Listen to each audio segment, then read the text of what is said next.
Ugh. A new Snow White movie's coming out this month. You know, a remake of the film that started it all back in 1937. When I say it all, I mean it was the platform in which Walt Disney himself built an entire empire, focusing on rich animation, timeless stories, and characters you didn't just watch, you aspired to be them. So, to be sure, the film that made $8 million back in 1937, adjusted to $176 million in today's money, would be poised to perform just as well, if not better, right? Oof. Oh, no, no, no.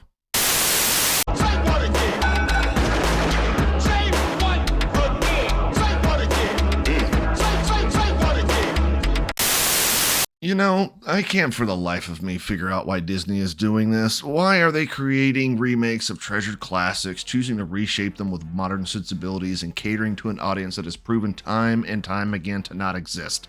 The first was The Little Mermaid, which made waves, pun intended, back in 2023 for casting a black actress in the role of Ariel, a traditionally red-haired, fair-skinned character from the highly successful 1989 animated film of the same name.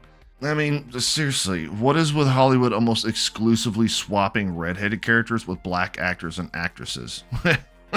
What are they? Are they ginger phobic? Sweetie, what is... Ah!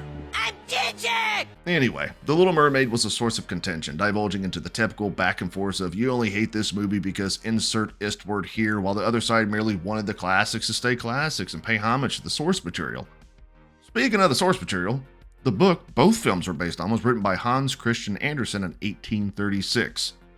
Now, Hans Christian Andersen might sound like a Northern European name, and that's because it is. It's actually Danish. Something tells me Danish people back in the 1800s looked like this, maybe this, or this. Not this, but what the hell do I know? You know nothing. Now, I said that to say this. Even though The Little Mermaid downgrade went on to lose $5 million, which isn't much compared to, I don't know, the Marvels, which lost over $200 million. Isn't that right, Brie?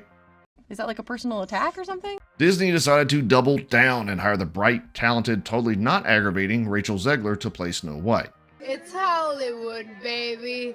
Unlike the original Little Mermaid book, the Brothers Grimm were very explicit in the description of their character, stating, Das war so weiß wie Schnee, so rot wie Blut und so schwarzhaarig wie Ebenholz und ward darum Schneewittchen, which roughly translates to skin as white as snow, lips as red as blood, and hair as black as ebony, and she was named Snow White. It's Hollywood, baby. Yeah.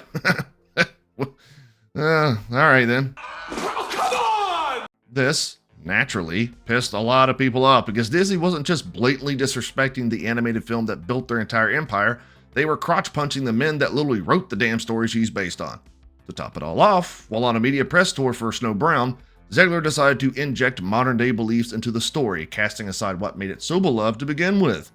There's a big focus on her love story with a guy who literally stalks her. Yeah. Weird. Love, personal growth, and the pursuit of a lifelong companion to share experiences with were going to be replaced by female empowerment, watching Snow Hazel grow into the competent, intelligent girl boss she was always meant to be. Oh, come on! And that's not even the worst of it. Remember the dwarves from the original film, each equipped with their own personalities, strengths, and weaknesses? You know, my favorite was always Dopey, because, I mean, just look at this stupid, goofy-looking shit.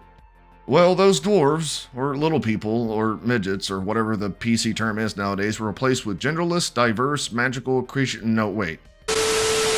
These things. They were replaced with whatever nightmare-inducing, CGI-riddled nonsense this is. I mean, just look at it. You could hang up a poster of these things in your kid's bedroom as a Halloween prank if you wanted to. All of this, combined with the fact the evil queen is portrayed by objectively one of the most beautiful women on planet Earth, who's, you know, somehow jealous of, well, this. I saw someone say she looks like Lord Farquaad from Shrek, and I can't unsee it now.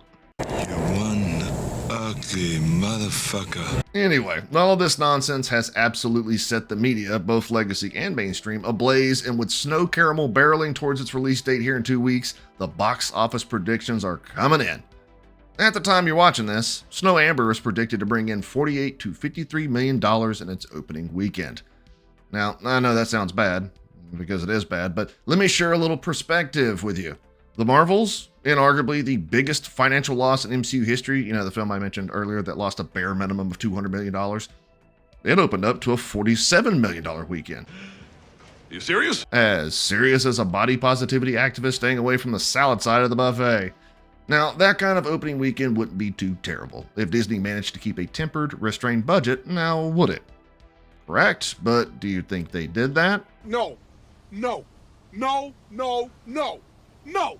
Hell no. Getting a hold of accurate figures for Disney's production budget is like trying to get my ex-wife not to be an asshole, but Forbes reported in November of last year that the budget was somewhere in the $269 million range. Granted, that was the number produced in 2023, which doesn't account for all of the reshoots, extensive VFX work, and the hairstylist needed to make Zegler look like Dark Helmet from Spaceballs. Search your feelings, you know it to be true. I mean, did y'all see the first teaser trailer? Emphasis on the teaser. So, what does all this mean for Disney, which struggled with Mufasa barely breaking even and Brave New World poised to lose at least $50 million unless they keep it in theaters for the next 6 months? Well, it means we've gone right back to business as usual. It's no mystery that Disney lost their ass financially in 2023, with the Marvels and Quantumania allegedly losing the company a combined $300 million. But I thought we were past this. 2024 was huge for the House of Mouse, with Inside Out being one of the most successful animated films of all time, and Deadpool and Wolverine being the quintessential summer blockbuster we all expected it to be.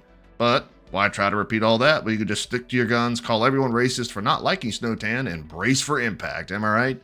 I guess we'll see how this mess of a film pans out here in a couple of weeks, but I bet my favorite testicle, which is the right one, that Disney is going to lose hundreds of millions of dollars on this thing, and I'll be there every step of the way to talk about it. Anyway, I appreciate y'all for checking out my video. I'll talk to y'all later.